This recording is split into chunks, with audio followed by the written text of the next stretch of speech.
Gjatë kafes. E titi të marri telefon. Me ambasadorin jam, zonja zotrin, si që lemëroa me ambasador Roland Bimon, e kështë marrë malli në fakt, sepse kemi ja 2 javë pa u parë me zotin Bimo, po ja që u rikëthyem sërish. Zoti Bimo, kënaqësimin mbrëma. Mbrëma, faleminderit shumë, përshëndetje dhe atyre ndjekësve tuaj, jashtëzakonisht diligjent dhe përqendruar që bëjmë pyetje shumë të vështira, që kërkojnë që t'jesh i përgatitur. Janë të përgatitur, a? Absolutisht. Po të lexosh QR kodin? Kërkojnë që t'jesh i përgatitur kur vjen emision. Çudi e madhe pra.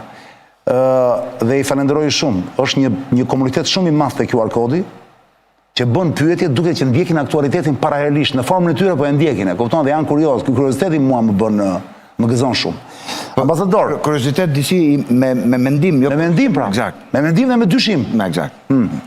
Ambasador, le të fillojmë pa humbur kohë, sonte kam, në mos gaboj, kam përgatitur për ju, kam përgatitur 3 pyetje.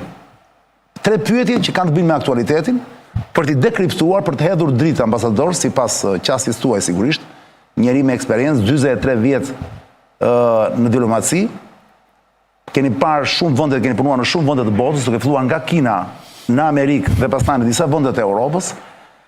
Tashmë jeni njeri i lirë për disa vitesh dhe që jepni kontributin tuaj në media. Mua më bëhet shumë qefi ambasador që përveç në emisionin tim që jeni pothuajse i përjapshëm, ju kam parë që jeni tashmë dhe në shumë ekrane të tjera dhe më bëhet shumë qefi.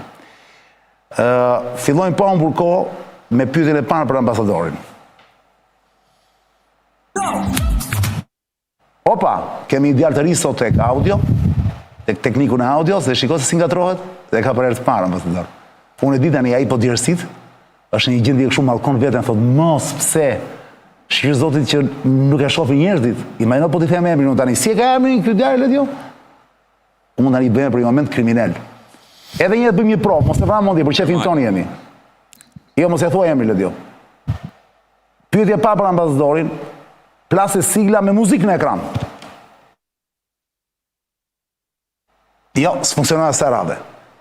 Derisa të harri, të bëjmë sa prova. Kujdes. Pyetja pa për ambasadorin me jingle në ekran.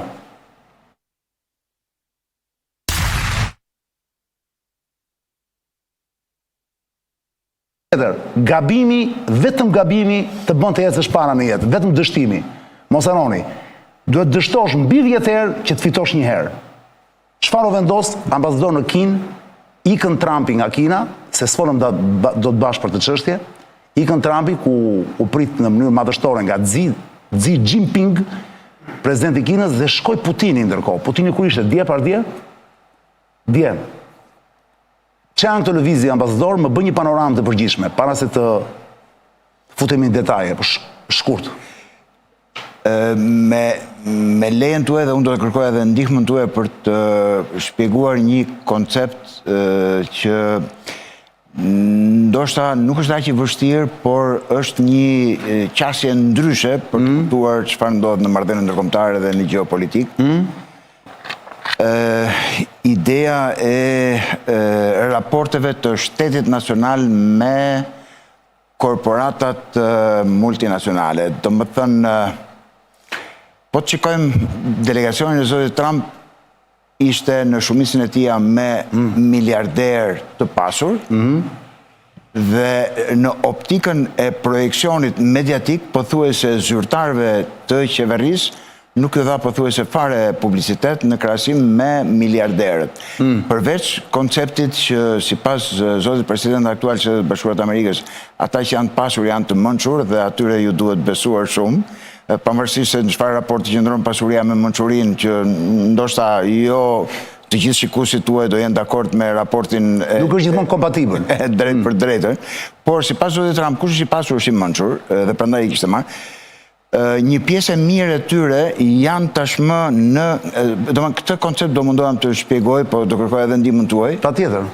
Të raporteve midis shtetit nacional dhe korporatave shumëkohëse. Ka qenë një individ në vitet, një avokat dhe biznesmen, me emrin Samuel Pisar, me që është rasti, por nuk ka lidhje direkte, është njerku i Anthony Blinken, kemi parasysh sekretari... Ish shefi i Departamentit Shtetit, po. Dhe ai qysh herët në vitet 1970 thot që ne do të ndjekim krijimin e korporatave transideologjike. Pra, qysh në vitet 70, Amerikanët kanë qenë të interesuar që të krijonin raporte midis, jo vetëm midis multinacionaleve perëndimore, pra siç ishte në atë kohë zhvillimi i korporatave multinacionale, por dhe korporatat transideologjike, pra ndërmarrje perëndimore që do hynin në lidhje dhe me ndërmarrjet shtetërore ruse apo kineze të kohës komuniste, por që do t'i kishin të njëjtat objektiva për të kontrolluar zhvillimin ekonomik, prodhimin, fitimin, shumë e radhë. Dhe praktikisht sot, kur shikon përbërjen e delegacionit amerikan që shkon në Kinë, të lë përshtypjen që këto që ka thënë ky zotëria me emrin Samuel Pisar, këtu e 50-60 vjet përpara, duket sikur materializohen sot dhe duket sikur raporti i ndikimit të shteteve nacionale në raportet me njëri tjetrin është i dorës dytë në krahasim me raportin që kanë interesat e kompanive multinacionale apo nëse do marrim hua termin transideologjike. Pra, është biznesi ai që vendos dhe jo shteti nacional. Dhe nëse më lejon të rikthehemi disa emisionet kaluara kur unë kam përdorur një term dhe më duket sikur juve duk pak i çuditshëm, po mbase e kam unë gabim, që ushtria amerikane përdorohet si milici lokale për interesat e biznesit. Është rasti eksakt që sot, për shembull në patrullimin që bëhet në Venezuelë, është interesant, anijet që hynë e dalin këto tankerat për të ngarkuar naftë, lusaniet amerikane i që blokojnë kalimin atje, thonë Chevron, po kalo, Chevron jo, mos kalo, do më thënë, praktikisht nuk janë Shtetet Bashkuara të Amerikës ato që kontrollojnë trafikun në Venezuelë hyn apo del, por Chevroni ai që kontrollon trafikun hyn apo del në e solla këtë për të bërë argumentin që dhe kjo që ndodh midis Shtetit Bashkuar të Amerikës dhe Kinës është më shumë raport ekonomik dhe lidhje midis korporatave se sa midis shteteve. Dhe duhet kujtuar që Trumpi në Kinë ishte me gjithë jetsetin ekonomik, po themi. Eksakt, 20 veta dhe nga këta, sepse Elon Musku e kompani, BlackRocku e të gjitha këto. Ajo që, eksakt, po BlackRocku për shembull është menaxheri i aseteve kineze për sa i përket financave dhe real estate-it, tashmë prezent në Kinë, për mos thënë Elon Muskun apo Google dhe Microsoft. Dhe një gazet që po lexoja këto ditë botonte një fotografi të Bill Gatesit me Jeffrey Epstein në Moskë në vitin 1998, që kishin shkuar për të gjetur talentet ruse për t'i marrë në punë. Po e pashum këtë, ishte interesante shumë, po. Po, kjo fotografi nuk është botuar më kot sot, është botuar për t'i dhënë spunto, për t'i dhënë shtytje në ndimit që këta njerëz që janë sot në Kinë, domethënë po të shikojmë, Elon Musk është ai që thotë ne do të konkurrojmë me Kinën se Kina është rrezik, ndërkohë që Elon Musk është i pari ai që do marrëdhënie të mira me Kinën dhe ajo që promovojnë këta sikur Kina është rrezik, në fakt e duan për politikën e brendshme në Amerikë. Qartë. Domethënë, nëse më lejon ka një zhvillim jashtëzakonisht interesant ditën e djeshme të pardjeshme. Nga 37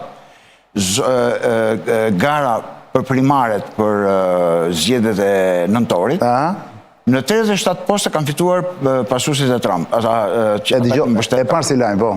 Dhe ajo që e bën akoma më interesante gjithë këtë historinë është që një farë Thomas Massie, kongresmeni i Kentucky, që ka qenë 8 herë kongresmen, nga 2 ditë përpara që ishte gati 85% në avantazh me rivalin e tij, papritmas humbet zgjedhjet. Dhe kjo i ka dhënë shtytje një lloj spekulimi që natyrisht mbetet për të provuar që zgjedhjet në Amerikë i manipulon dikush, dhe nuk ka rëndësi fare se si më mendojnë njerëzit. I manipulon në kuptimin i blend, do të thuash.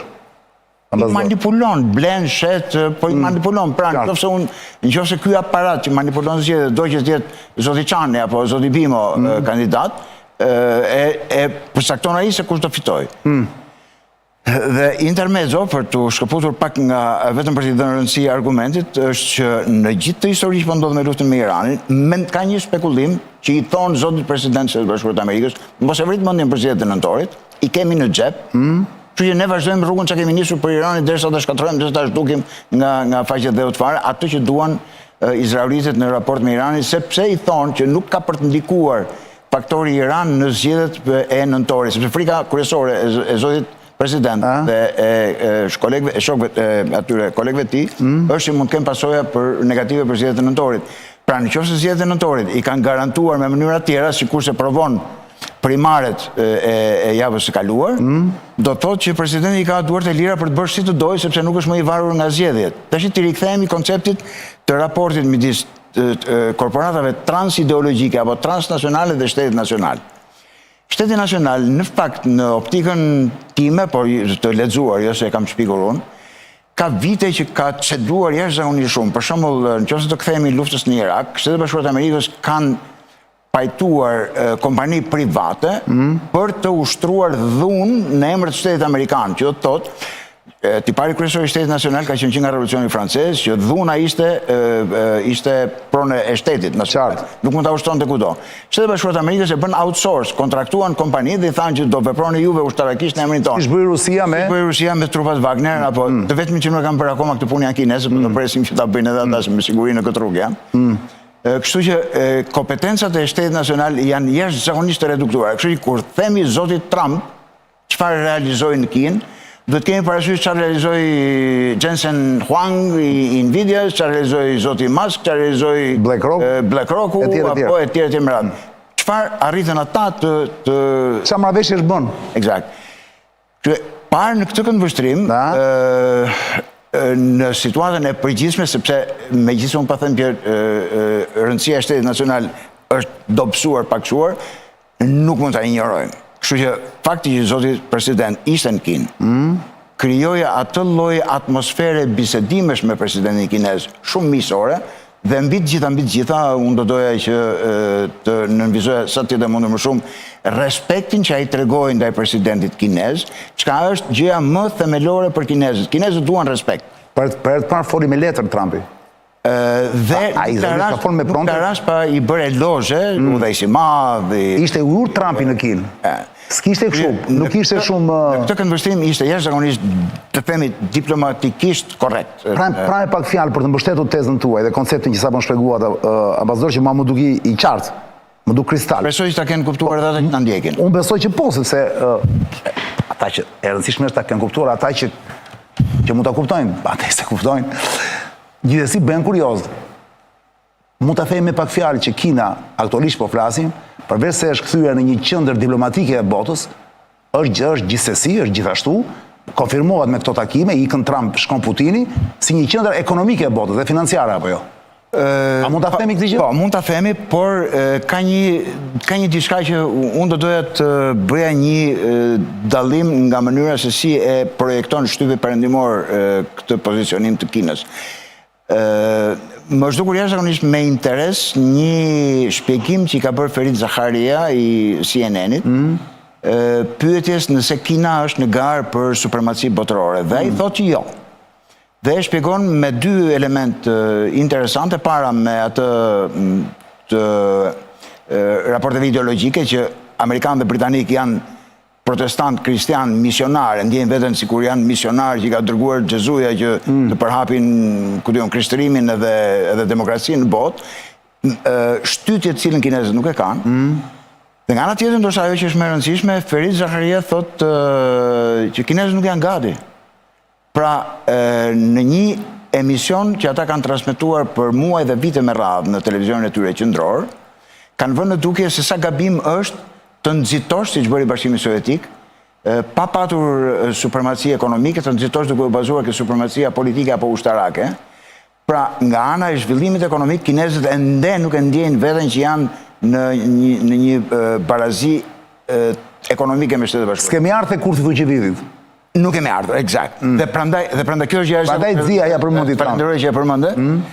Shumë interesante sepse mënyra se si presidenti kinez e përmendi ishte pyetje. Po t'i kthehemi dhe ta gjirojmë mbrapsht atë, ishte a mundemi ne Tashmangin. Pra e ftonte presidenti i Shtetit Bashkuar të Amerikës në një dialog, sikur po fliste me veten, dhe jo i thoshte që unë ju bëj thirrje që Tashmangin retorikë. Me shumë elegancë po ja tha. Ishte duket vërtet që kanë vrarë mendjen shumë për ta formuluar në mënyrë të tillë atë lloj fjalimi ku e ftojnë presidentin që t'japi një mendim, a mundemi ne? Jo patjetër që do bëhet shumë po të ftoj që ta bisedojmë. Dhe vërtet që ishte një hera e parë që kinezët e ngrenë çështjen e Tajvanit në një mënyrë kaq direkte dhe në bisedimet kryesore me Shtetet Bashkuara të Amerikës, kam përshtypjen edhe një lloj arrogancë e fshehur, pra kanë arritur në një pikë ku mund të bisedojmë me Shtetet Bashkuara të Amerikës në situata të një lloj barazie ushtarake, po nga ana tjetër edhe për ti tërhequr vëmendjen që është një çështje shumë e ndjeshme për kinezët. Po pyetja është do bëjnë amerikanët. Ndërkohë, për mua shumë e thjeshtë.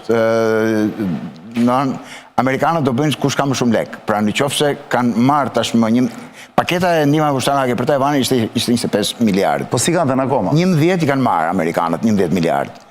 14 Jo amerikanët, tajvanezët. E ke fjalën. Tajvanezët do i paguajnë amerikanëve që të marrin armë.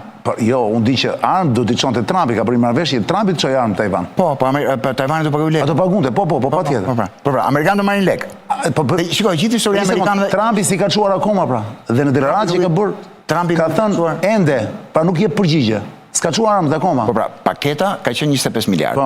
Nga të cilat 11 miliardë Tajvani tashmë i ka paguar. Këstin e parë. Mbeten 14 miliardë. Zoti president thot që në rast se juve kinezët më bëni mua që unë fitoj më shumë se 40 miliardë që do fitoj nga Tajvani, unë e lej Tajvani dhe marr parë tuaja. Është kaq pazar? Absolutisht. Pazar janë? Kaq e thjeshtë. Jeni i bindur për këtë? Absolutisht. Sepse pavarësisht se çfarë thot, po vim tek ajo që unë sot po mundohem ta bëj më të thjeshtë lobin industrial ushtarak, që nuk është fare e komplikuar, është Pentagoni, kontraktorët dhe Kongresi. Ky është lobi ushtarak. Ka 1 milion hallka të tjera, po praktikisht dhe ajo që e mban në lëvizje lobin është paraja. Kongresi do para, ato kongresmenët që bëjnë fushatë elektorale duan para, parat i japin kontraktorët, kontraktorët i marrin nga Pentagoni, Pentagoni i merr nga qeveria. Qeveria hyn në luftë që Pentagonit ketë sa më shumë para, nga 1 miliard, nga 1 trilion e ka 1.5 trilion. Skema e thjeshtë fare. Kam përshtypjen që nuk është se po zbulojmë në një sekret në këtë rast, janë gjitha hapur ditën për diell në shtypin e Shtetit Bashkuar të Amerikës dhe gjithë opinioni flet për to. Kështu që në këtë këndvështrim kush paguan më shumë para, siç është puna e luftës në Ukrainë, domethënë lufta le të vazhdojë, evropianët paguajnë para, plejnë armë amerikane, armët do vinë në Europë, nga Europa do shkojnë në Ukrainë, amerikanët do marrin lekët. Edhe në këtë rast, Tajvan, Kinë, raportet janë sa strategjike në radhë të parë financiare, sepse amerikanët e dinë fare mirë që Kina nuk ka ndërmend ta sulmojë Tajvanin. Pjesa tjetër është pjesa e ajo që shfaqet në media. Ajo që na thonë është rrezik. Sikur se thot edhe zoti Elon Musk rreziku kinez, po ndërkohë hallin e ka si të prodhojë sa më shumë Tesla në Kinë dhe me çmim më të ulët që sikur se edhe të tjerë. Dhe ajo që është shumë interesante është që Palantir, Peter Thiel dhe të tjerë bërtasin për rrezikun kinez, ndërkohë programet e survejimit dhe të shtetit policor në Amerikë nuk bëhen për Kinën, bëhen për shtetet amerikanë. Pra në qoftë se ka qenë një program që quhesh InQtel, është iniciuar, ka qenë një start-up iniciuar nga George Tenet, ish sheficias. Vazhdimi i InQtelit është Palantiri. Palantiri pardje apo javën që kaloi ka bërë një kontratë me qeverinë amerikane për të survejuar shtetet amerikanë se si votojnë, se si sillen. Është njësoj 2.u me atë që kanë kinezët social credit score. Kinezët kanë një program që ndjekin me inteligjencë artificiale si sillen njerëzit, ti, unë, kush bështyn për tokë, kush... Pritet vjen në Shqipëri kjo apo jo?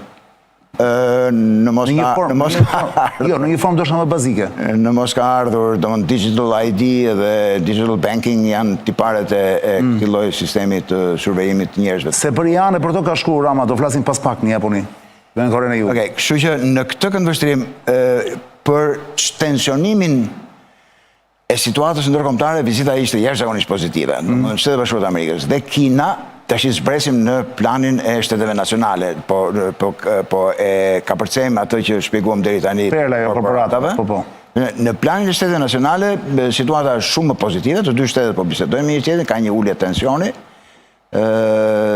Për çështjen e Tajvanit duket që do merren vesh, kinezët nuk është se premtuan në një gjë për punën e Iranit, por në mënyrat e tyre kinezët dhe amerikanët kanë pothuajse një objektiv të përbashkët për sa i përket ngushtisë së Hormuzit që duhet jetë sa më e hapur, sa më paqësore që të qarkullojë energjia lirë. Kështu që intuitivisht, pavarësisht se çfarë mund t'i premtojnë njëri tjetrit, janë në të njëjtin gjatësi vale për sa i përket Hormuzit.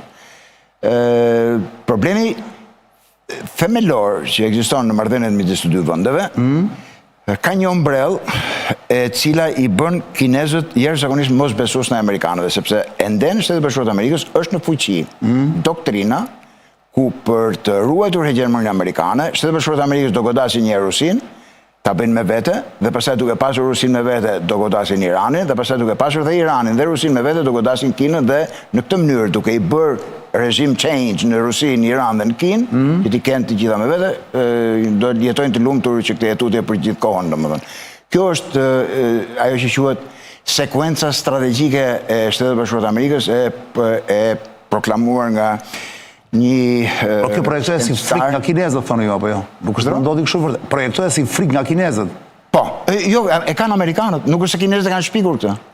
Si që do i bjen Rusisë dhe pastaj pas Rusisë Kinës? Lufta në Ukrainë është proxy që të nënshtrohet Rusia dhe të bëhet një režim change t'i ki Putinit kjo dakord dhe të vinë Jelcin i kohës tonë që t'jetë miqësor me Shtetet Bashkuara të Amerikës, duke patur Rusinë kanë më të lehtë që të merren me Iranin, bëjnë një režim change dhe në Iran dhe t'jetë një qeveri.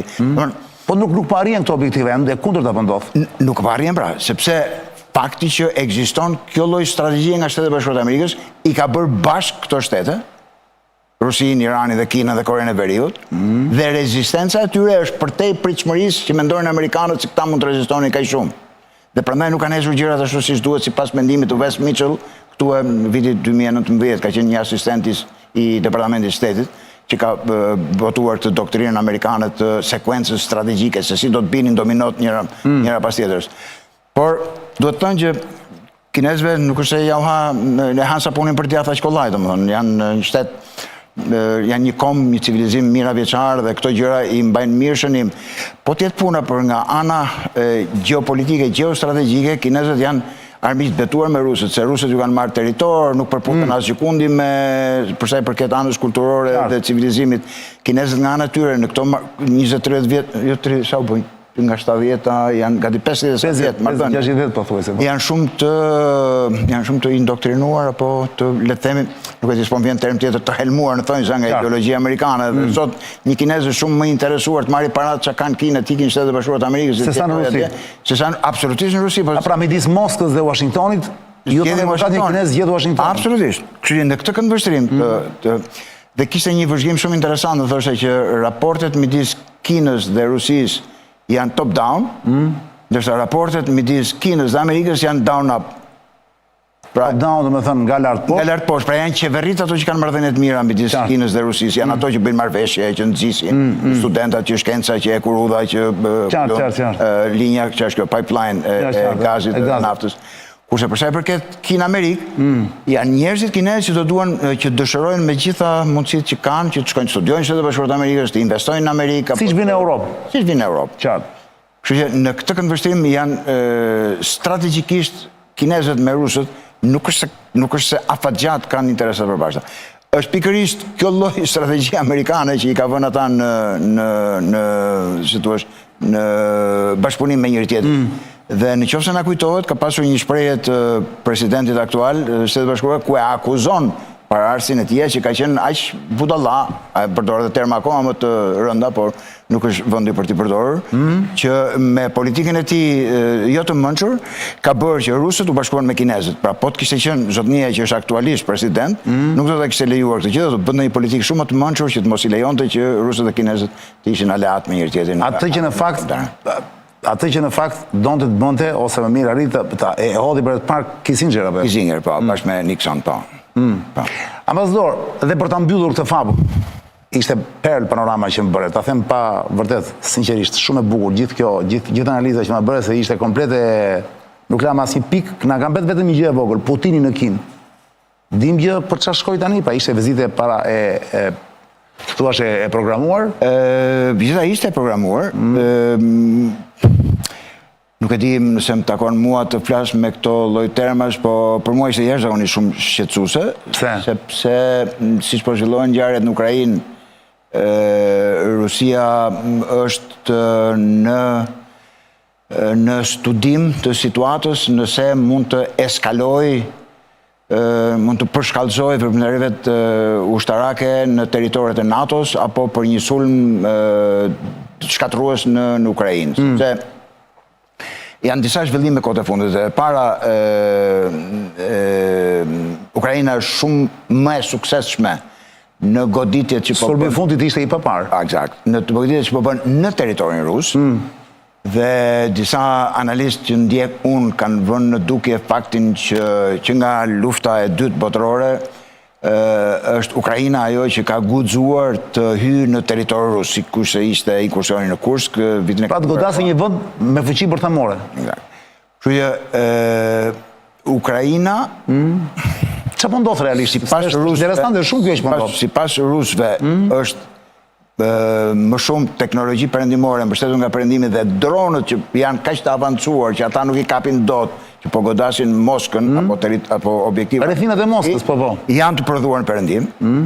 Janë prodhuar në perëndim. Sipas rusëve, dhe ata kanë kapur tashmë evidencë të mjaftueshme që nesër pas nesër të justifikojnë një goditje të establishmenteve në Poloni, në Gjermani, në Lituani, në Letoni, në Estoni. Dhe mos gaboj para 10 ditësh, ndoshta edhe më pak, para një jave, është një strategjist i tyre, një par Sergej Karganov, i cili thot, duke qenë se perëndimi ka shkelur të gjitha vijat e kuqe që ka vendosur Moska gjatë këtyre 4 viteve të luftës, 4 vite e kusur të luftës në Ukrainë, atëherë ne nuk na mbetet gjë tjetër përveç se të godasim objektivat në vendet territore të NATO-s, për t'i dhënë për të kuptuar që ne nuk tolerojmë më dhe në rast se ata përsëri nuk do të dëgjojnë, se kam të dëgjuar me vesh të mi, dhe nëse ata nuk do ta marrin këtë mesazh me armë konvencionale, ne do t'i godasim me armë bërthamore. Dhe ky mendim që kam unë, thot, nuk e kam tashti, po e kam pasur para shumë kohësh, ka shumë në minoritet para 4 vjetësh, është në majorancë absolute sot. Kjo koincidon me një vendim që ka marrë Parlamenti rus para një jave, Duma, ku autorizon, ja jep të gjithë të drejtën presidentit për të vendosur pa patur nevojë që të pyesim më parlamentin, nëse do i duhet që të përdori armë bërthamore në konfliktet e mëtejshme me perëndimin. Pra, në Rusi ka një frym që, si thua, kanë ardhur kushtet që duhet të marrë një vendim drastik. Dhe janë dy gjëra që i duan për këtë punë. E para mbështetja e Kinës, sepse nëse na kujtohet, në shkurt të vitit 2022, në 10 ditë apo 20 ditë përpara se të fillonte sulmin Rusia, presidenti Federatës Ruse ka qenë në Kinë dhe kanë bërë atë marrëveshjen e famshme që kanë një bashkëpunim pa limita. Pra, kuptohej që në atë moment që ata ranë dakord me kinezët për këtë lloj marrëveshje, kuptohej që rusët ishin në drejtim të një ndërmarrje të rrezikshme në Europë. Kështu ka përveç marrëveshjeve të shumta, deklaratave etj që unë shkruan në Pekin, kam frikë që në bisedimet kokë më kokë ka shumë të ngjarë që të jetë shkëmbyer dhe ky lloj mendimi se si do të reagojë Kina në rast se rusët do të përshkallëzojnë në përgjigje të sulmeve që janë ndërmarrë ndaj tyre në Moskë. Të njëjtën gjë, dhe një fjali dhe mbarova, të njëjtën gjë... Jo, pa më rast se këtu jemi. Të njëjtën gjë kam përshtypjen që zoti president i Federatës Ruse po tenton të kuptoj nga Shtetet e Bashkuara të Amerikës se si do të reagojnë ata në rast se zotëria do godasi vendet e NATO-s. Pra, jemi në këtë pikë, jemi në një pikë, për mendimin tim, një pikë jashtëzakonisht delikate të... Seriozisht të jam? Po, jemi... Shiko, mos ma thuaj tani, mbaje këtu. Ma shpjegosh, jemi vërtet të pikë delikate që mund të përdoret armë bërthamore, se unë për vete nuk e besoj. Unë them gjithësi ajo përdoret... Një shpërthim gjigant që është ndjerë në Izrael para 3-4 ditësh ka të bëjë me provat që po bëjnë ata për të goditur Iranin me armë bërthamore. Provat që bëjnë kush? Izraelitët. Do më para 4 ditësh... Po e të qëma si lajmë, po pse ishte provë fsha bërthamore? Provë e... Po ku u bë kjo në zhvënd? nuk e di eksakt vendin ku ka ndodhur në Izrael, por shpërthimi i madh është i atribohet provave për përdorimin e substancave lëndëve djegëse që bëjnë një shpërthim gjigant për të nisur raketën me peshë të madhe. Pra, domethënë, pa hyrë në detaje se ashtu nuk di t'i shpjegoj, por është e lidhur me provat që bëhen për të goditur Iranin me armë bërthamore. Në të njëjtën situatë jemi dhe në Ukrainë. Po meqenëse thatë mbas apo jo, mbas një pauze, se më lajmëroi Ledio se për mua s'duhet të kishim pauzë fare. Atëherë sa të pim paguaj Selita zonja Zotrin, i cili na shoqëron këto kohë në studion ton, kthehemi më njëherë me ambasadorin sepse ka rrezik do e bëjmë shift ato dy pyetje tjera që kisha unë dori këtu sepse ambasadori që ka super në formë sot. Jepi Ledio të vinë ato.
Jemi rikthyer, jemi live në këtë P4, pjesë të 4 të emisionit, Zonë e Lirë. Sonde është episodi 1086. Sonde është e premte data 22 maj 2026. Këtë emision ju mund të shikoni të kjo faqe këtu që ju shfaqet në ekran, Zonë e Lirë Official në YouTube, bëni një subscribe, e keni gratis. Dërsa pyetjet, mund të dërgoni këtu të kjo kutia, është një QR kod i thjesht, bëni një skanim me celularin tuaj, hapni dhe foto, ke parasysh? Op, ju dela dhe verdha. Pap shtypeni atë të verdhën, op, ju hapet një faqe. Bëni një login, i thjesht fare, i dhe thot dhe se që ato të bëni, dhe qojni pyetja ambasadorit. Dhe lexoj unë. Riktheheni një ta fabu në ekran, Ledio.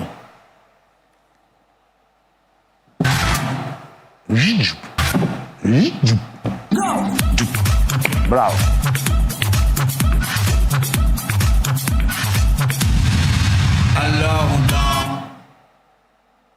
Dakord? Ambasador, e lam pikërisht te fakti i Putinit, pra te lajmi i Putinit në Kinë. Lajmi më i fundit fare. Ajo që, për të vazhduar bisedën, ajo që më intereson të kuptoj unë dhe ata që na ndjekin është, e para çfarë u tha publikisht për të takim, dhe pasi nëse ju e dini, dhe e dyta pasi të themi këtë, çfarë nuk na u tha publikisht, pra çfarë na fshehën. Dyshimi më i madh në raportet midis të dy vendeve shprehet në rastin e mungesës së marrëveshjes që pritej lidhur me atë pipeline, me naftësjellsin e ri më të madh transsiberian, ku si pas komenteve më të besueshme për mendimin tim, ishin kinezët që tërheqin Këmbëzvar, sepse nuk do donin që të kishin një varësi më të madhe nga burimet energjetike ruse, po do donin që t'i kenë sa më të diversifikuar, edhe për arsye politike të tyre, i kam premtuar Shtetet Bashkuara të Amerikës të blejnë një sasi të konsiderueshme dhe importet kineze të naftës dhe gazit në mënyrë të veçantë amerikan mund të shkojnë deri në 2-3% të nevojave kineze, çka është e konsiderueshme në raport me sasinë e madhe të energjisë që konsumojnë kinezët. Më e rëndësishme kam përshtypjen që në vizitën... Ndërsa Rusia e shtyn këtë pipeline-in. Rusia, Putini do që këtë bëhet sa më shpejt. Putini do që të bëhet. Putini do që të bëhet sepse do lek. Edhe pse duhet thënë ambasador, më fal që ndërpres, për ta bërë bisedë dhe për të se kemi kohë.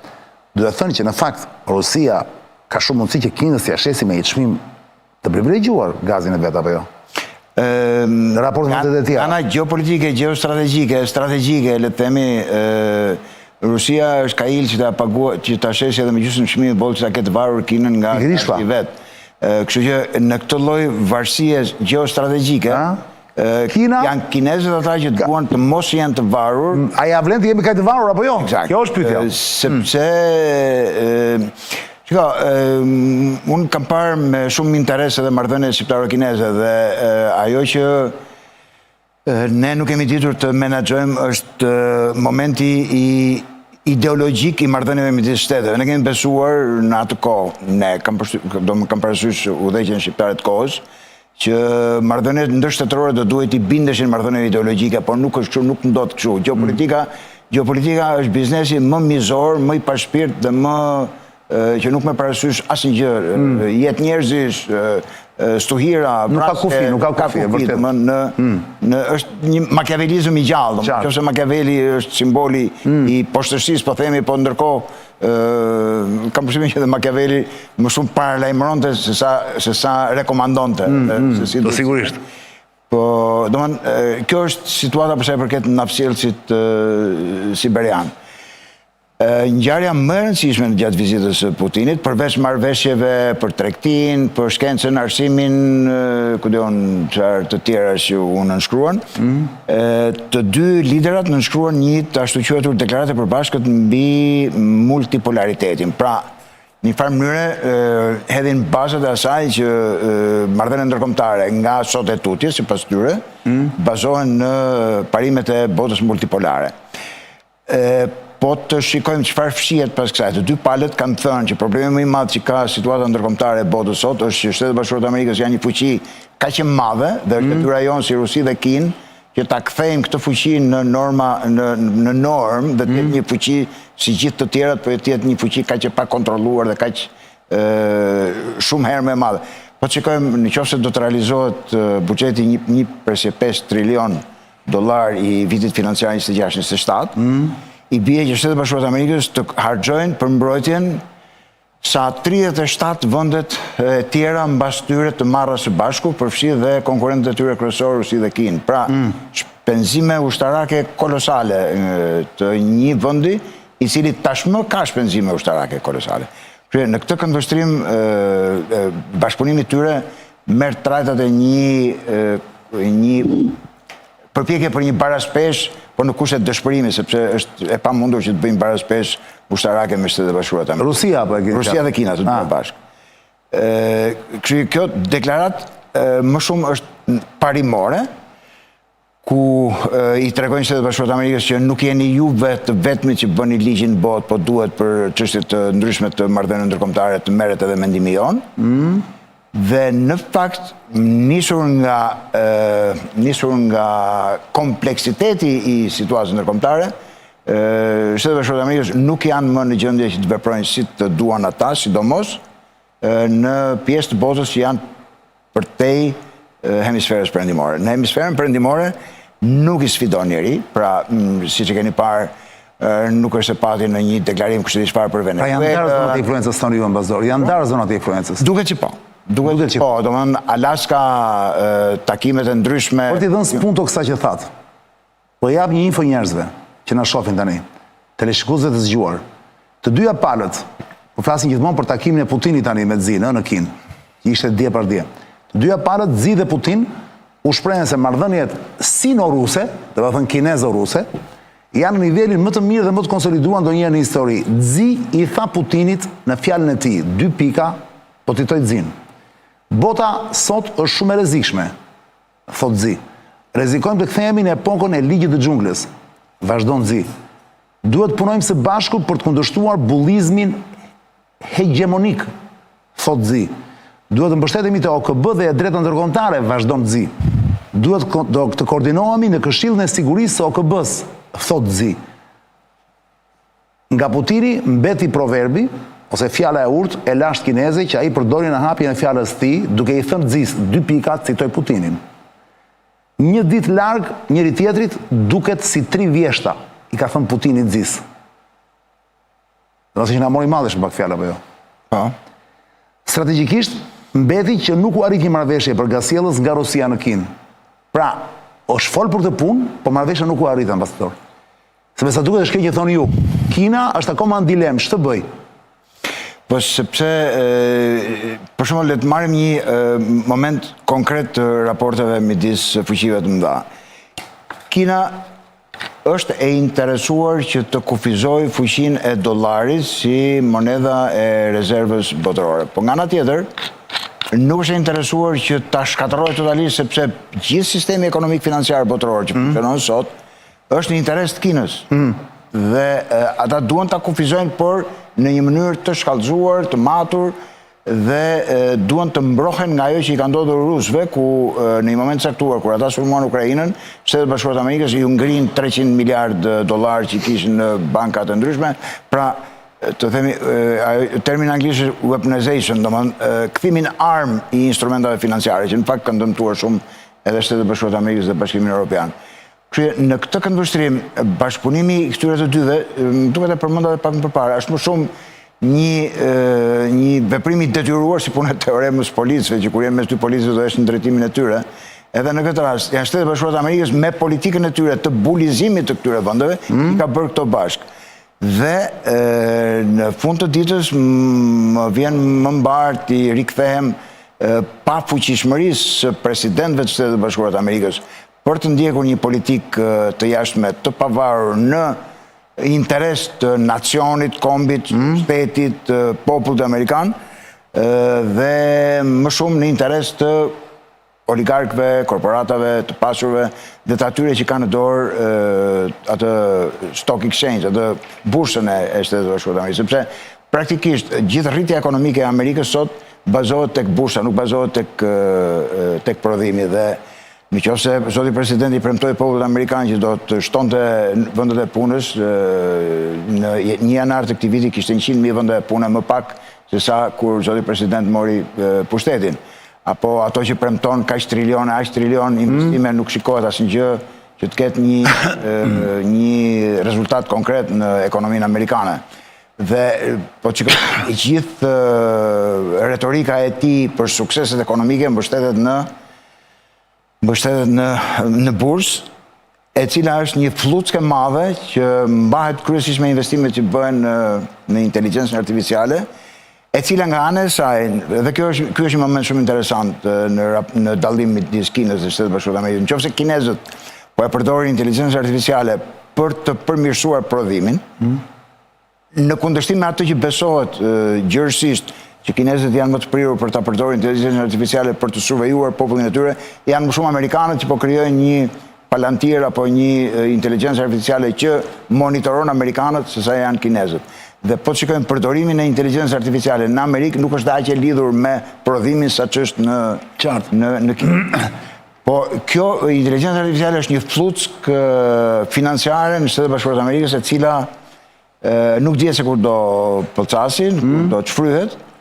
Po për momentin janë të gjithë interesuar që ta mbajnë, po është një situatë shumë e rrezikshme financiare dhe nëse do i kthehemi për një sekond vizitës së Trumpit, ajo që donin, me sa kam lexuar unë amerikanët nga vizita në Kinë, ishte që kjo shtresa e mesme kineze që llogaritet nga 200-300 milion në 800 milion, pra kursimet e tyre, se kinezët janë popull që kursejnë shumë, janë rreth 7 deri në 8 trilion dollar.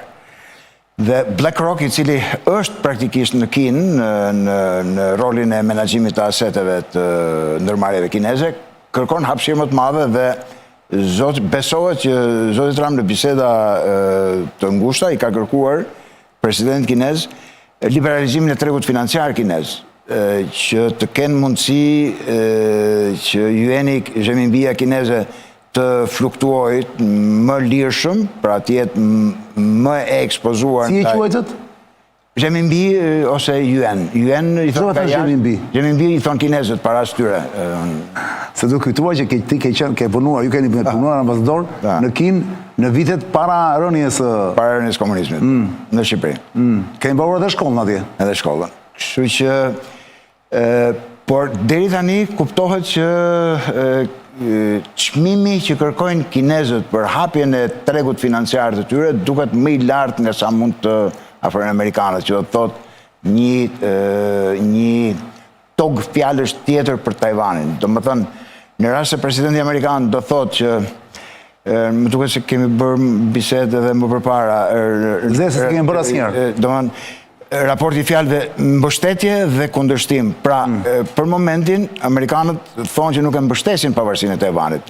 Në qoftë se për një fraksion sekondës, zoti president do thoshte jemi kundër pavarësisë së Tajvanit, ka shumë të ngjarë që një pjesë e mirë e tregut financiar kinez do hapej për kompanitë amerikane që të përdornin kursimet e kinezëve, sepse për ta është jashtëzakonisht e rëndësishme që ka të bëjë me legitimitetin e qeverisjes nga ana e Partisë Komuniste. Partia Komuniste e Kinës ka 50-60 vjet apo ku diun sa ka që nuk bën ndonjëherë zgjedhje, nuk është në pushtet për shkak të pëlqimit të qeverisurve, përveç Montesquieu, ku diun e tjerë me radhë, domethënë që ti je në pushtet sepse të duan njerëzit të jesh në pushtet. Ata e morën në 49-ën me Grykën e Pushës dhe që atëherë nuk e kanë lëshuar më.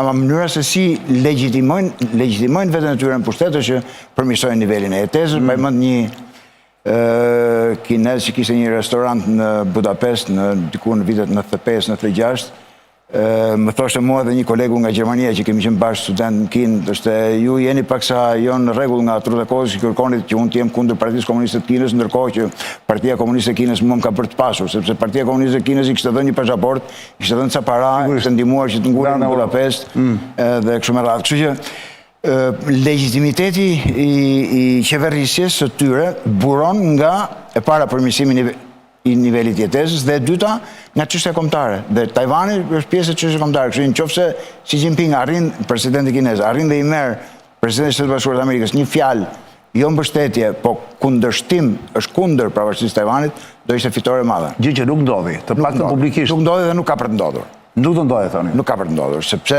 nëse Kina jep më shumë se 14 miliardë e mbetura. Jo, nuk ndodh, sepse ato 14 miliardë dollarë janë për të çbërë ato marrëveshje armësh.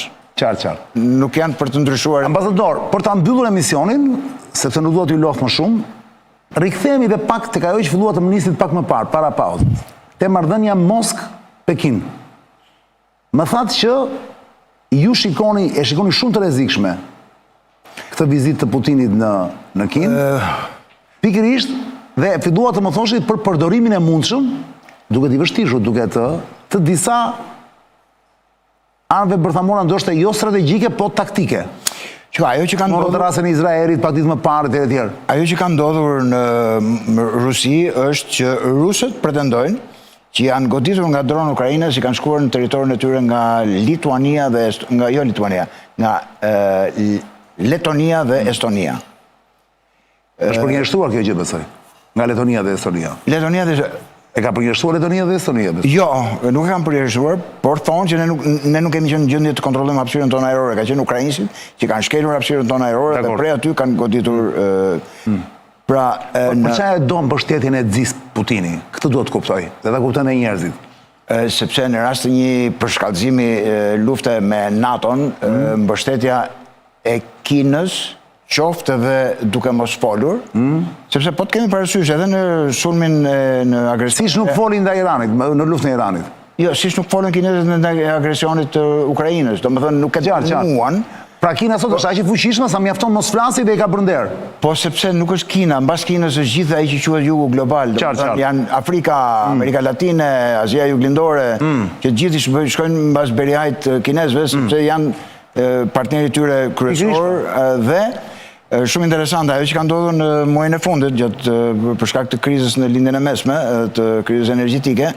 Kina ka përmirësuar shumë imazhin e saj në vendet me të cilat ka pasur marrëdhënie goxha të tensionuar, si është Filipine, Vietnami, pastaj Laos, Kambodja më ndryshe, po Filipinë, Vietnam. Duke ju gjendur atyre në momentet e krizës energjetike, duke i dhënë çik naftë, duke i dhënë çik gaz apo materiale që kanë të bëjnë me energjetikën, ka përmirësuar ndjeshëm raportet me ta. Domethënë Kina sot shikohet si një fuqi benevolente nga gjithë jugu. Kjo nuk i intereson rusëve, pra nëse rusët nuk do të kishin Kinën me vete në rast të një përshkallëzimi me NATO-n, nuk do ta ndërmerrnin këtë hap. Dakord. Pa e duan pa tjetër këtë gjë. E kanë me detyrim. Dhe kam përshtypjen që e kanë marrë një gjysmë aprovimi nga kinezët. Po do shta dhe me një shkelje syri nga Trumpi, apo jo? Ajo që këtë nuk jam i sigurt. Trumpi kur thotë që ne do dalim nga NATO, do shqipën NATO, çdo më thënë. Eksakt.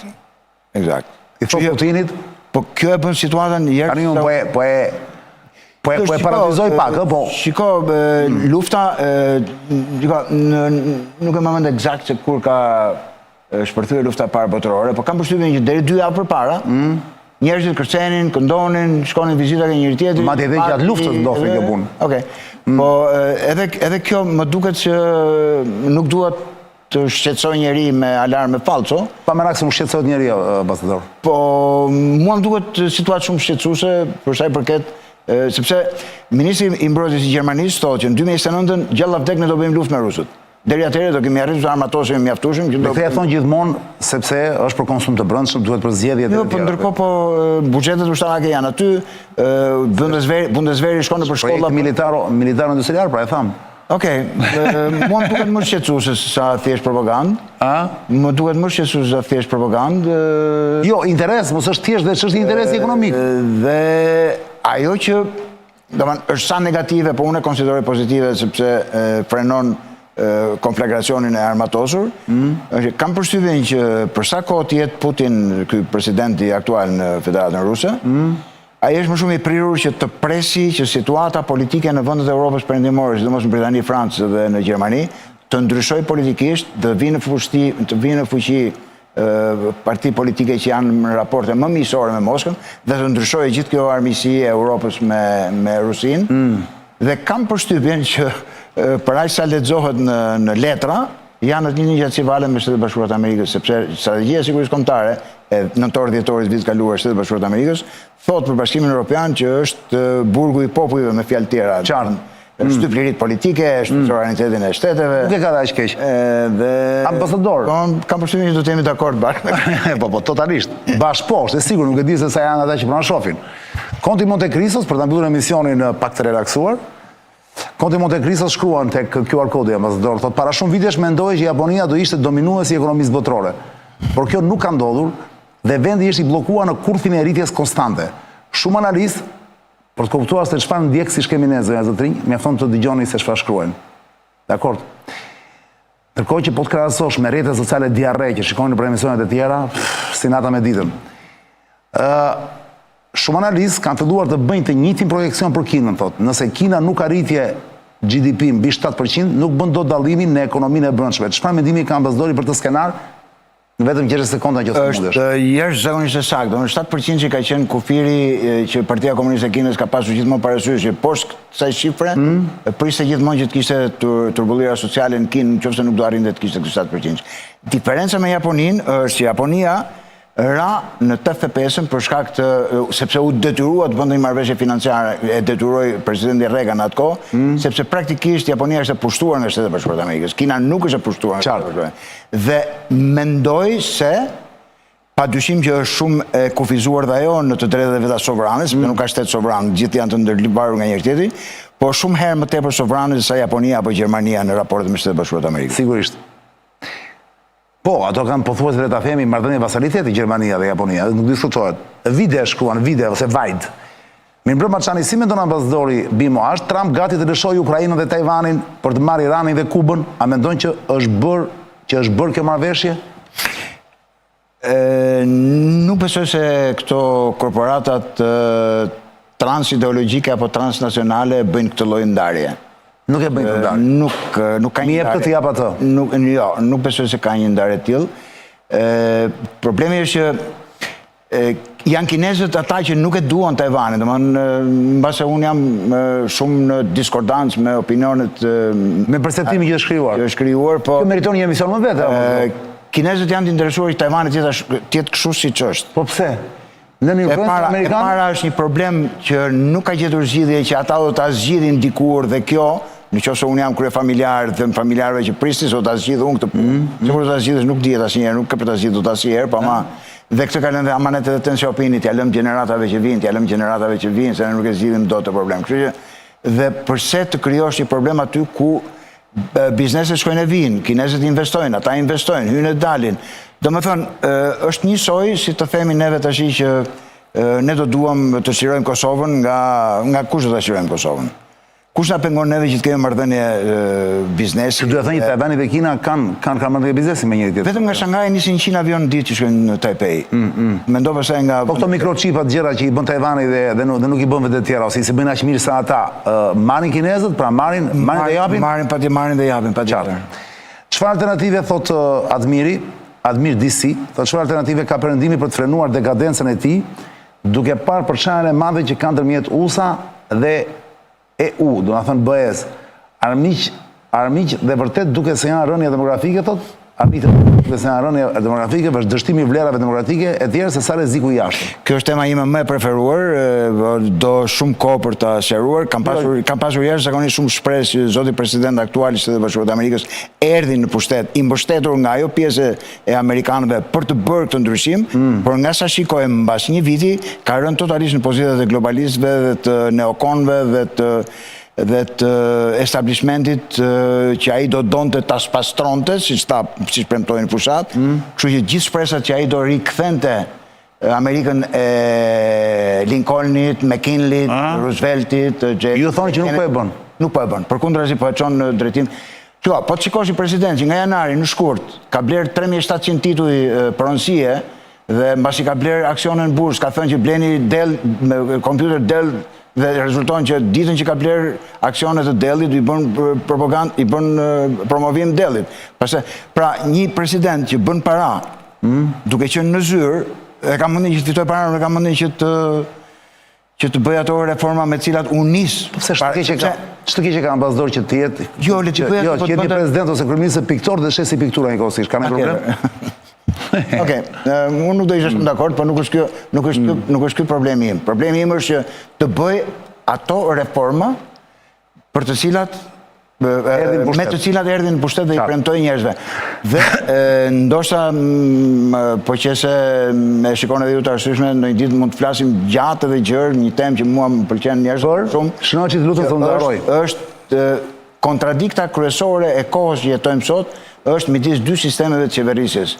Tregtia e lirë, modeli britanik, dhe sovranistët dhe modeli ekonomisë politike i Amerikës, i Hamiltonit, që u promovua me forcë madhe nga delegacioni amerikan në Davos në janar të këtij viti. Janë dy koncepte që në pamjet parë duket sikur është e njëjta perëndori britanike amerikane që qeveris.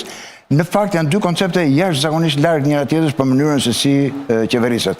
Pra, mënyra britanike e qeverisjes është privatizimi i fitimit dhe shoqërizimi i humbjeve.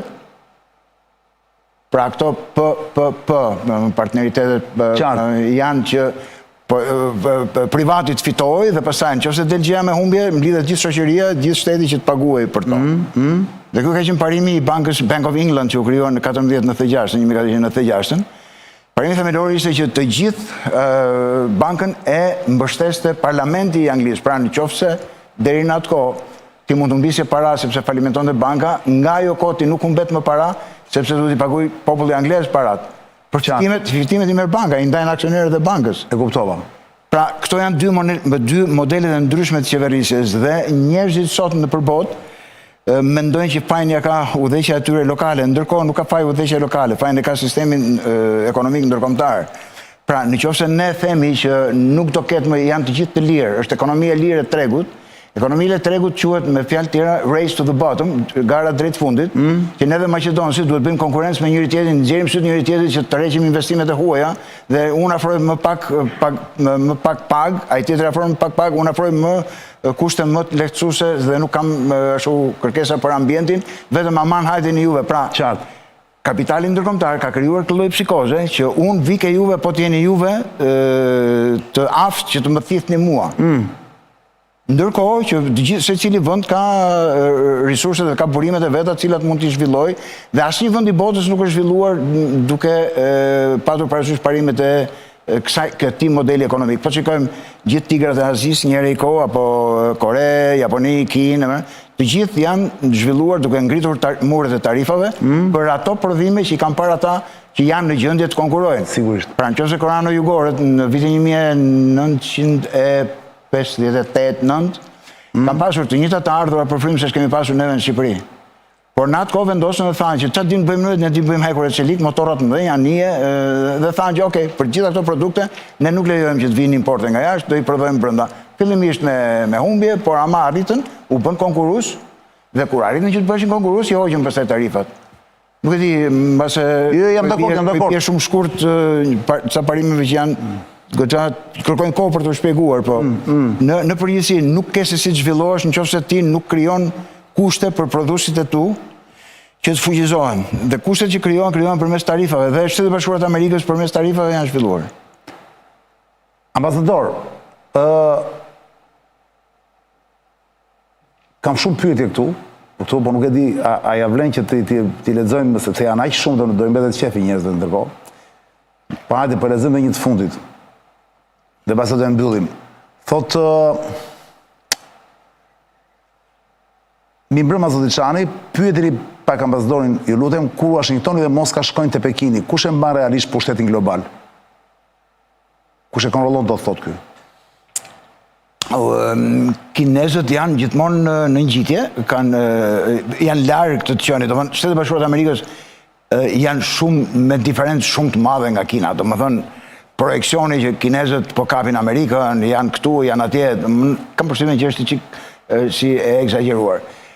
Në qoftë se do flasim për koha që po jetojmë, për mua, ka demistifikuar të gjitha teoritë e konspiracionit. Dhe kjo është zhgënjimi më i madh në jetën time, sepse kam filluar të besoj në teoritë e konspiracionit që deri dje nuk i besoja. Ke filluar tani ti besosh? Po. Vërtet? Po, sidomos Jeffrey Epstein dhe çfarë lidhet me të bën që të mendosh që kjo botë nuk qeveriset nga ata njerëz që duket sikur qeverisin, po qeveriset nga disa të tjerë të cilët unë kam urryer ta besoja kur kam qenë i ri. Mos e thuaj tani e beson plotësisht apo jo? Jo, plotësisht jo, por ja, akoma dilema. Ku të dyshimi, kështu që për të përgjigjur pyetjes kush e zotëron botën. Po, Antoni e çon të pyetje po. Kam frikë që është një përgjigje shumë delikate për momentin, sepse nëse do bëhesh kjo pyetje në vitin 1970 do thosh Shtetet Bashkuara të Amerikës. Po sot nuk e them dot se kam parasysh Jeffrey Epstein, kush është presidenti apo është Jeffrey Epstein ai që e bën ligjin në Shtetet Bashkuara të Amerikës, apo shoku i Jeffrey Epstein, sepse ka një gjë shumë interesante. Apo janë korporata, do të thuash, siç e the pak më parë. Ambasador, dhe e fundit fare që po më pyet STH-ja, thotë Çani, të lutem shkurt një mendim do desha nga ambasadori Bimo për ambasadorin e ri që pritet të vi në Shqipëri, këtë generalin. Ne kemi folur bashkë për të më duket. Jo. Dje, para 2 ditë ishte në Senat dhe kjo senatit, një senatore demokrate atje, kishte thënë që e kemi duket, e kemi me përkthim, jo nuk e kemi. Kishte thënë që se ta shikosh sy në sy, domethënë diçka. Kishte thënë që do shkosh takosh një kryeministër interesant, kishte quajtur Ramën, zoti Rama, sepse ai thoshte është pjesë, nuk u kuptua dhe mbi nga përkthimi, në fakt, është pjesë se ka krijuar, është në klubin e të gjatëve. Klubin e njerëzve e burrave të gjatë, Me duket ambasadori që do vi ky Erik Hend, edhe ky është i gjatë. Ja bëri këtë batut. Ishte thjesht batut, thonë që kjo senatoria është demokrate dhe ka marrëdhënie shumë të mira me zotin Rama, ka pasur. Jo, interpretimi shumë i thjeshtuar i deklaratës së zonjës demokrate. Pastaj folje për spakun e përgjithshëm. Është që shpresojmë ti mos i bësh shefin qeverisë, po ti qëndrosh ballë për ballë, domethënë. Se ta shikosh shtetin sy në sy do të thotë që ti qëndrosh për ato që nuk je dakord. Kështu mund të lexohet. Ato që nuk je dakord. Problemi është që politika e Shtetet Bashkuara të Amerikës është totalisht ndryshme nga çka qenë deri para një viti, deri para zotit Trump.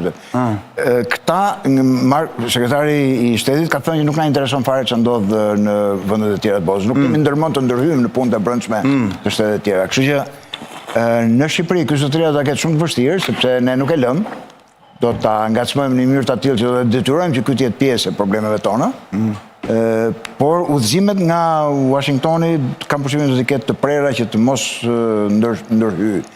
Dhe kam përshtypjen që mase indirekt ju keni kuptuar disi një opinion timin që do na bënte shumë mirë që ne të mësojmë të ecim me këmbët tona dhe të mos të ndërpresim të kulturën e varësisë nga tuaj që është totalisht e pashëndetshme dhe na pengon për të ecur përpara. Ne nuk bëjmë absolutisht asnjë hap, por nuk na thanë tuajt, edhe për ligjin zgjedhor, edhe për ndarjen territoriale, edhe për këtë, edhe për atë. Jemi totalisht të varur. Edhe spakut, ne shikojmë se si e vlerëson bota dhe pastaj do themi neve. Edhe reformat tona për BE, themi që një zhurmë e madhe sot u miratua raporti, su mira raporti.